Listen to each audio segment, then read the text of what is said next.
Ay, what's up mga ka-Bernie? Kamusta kayong lahat?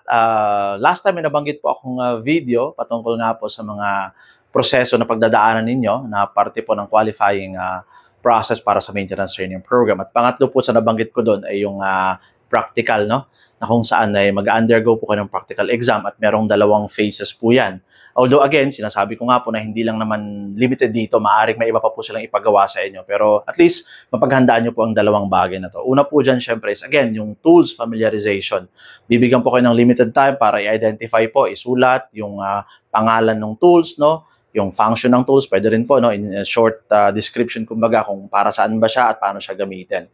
And yung mga techniques na rin to identify kung paano ba gamit halimbawa po dun sa mga PMEs, yung mga precision measuring equipment natin, no? So kung properly calibrated ba siya or paso na ba yung calibration niya and whatnot. So kasama po yun sa mga pwedeng kumbaga tingnan ng mga nagpapa-exam kung kayo po ay familiar in terms of tools usage. And pangalawa po dyan, nabanggit ko is yung MANDEX or Manual Dexterity.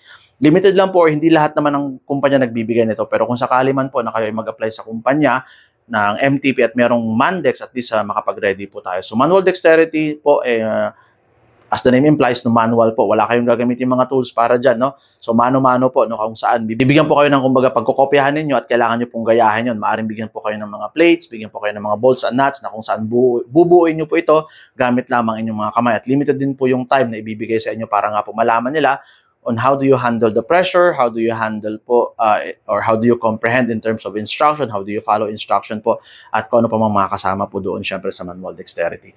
Again, i-check na lang po natin sa YouTube, sa Google, syempre sa internet, kung paano ba tumatakbo, ano ba yung meron dito sa Manual Dexterity para ready po tayo kapag tayo ay sumalang na sa practical exam. So yun lang po ka-Brainy, sana makatulong kahit papaano po ang video na to, lalo po sa mga ka-Brainy natin dyan na sasalang na sa qualifying process ng maintenance training program. Good luck sa iyo ka-Brainy, kayang-kaya mo yan, and hopefully ma-ace mo po syempre yung practical exam. Ingat tayo lagi and God bless us all.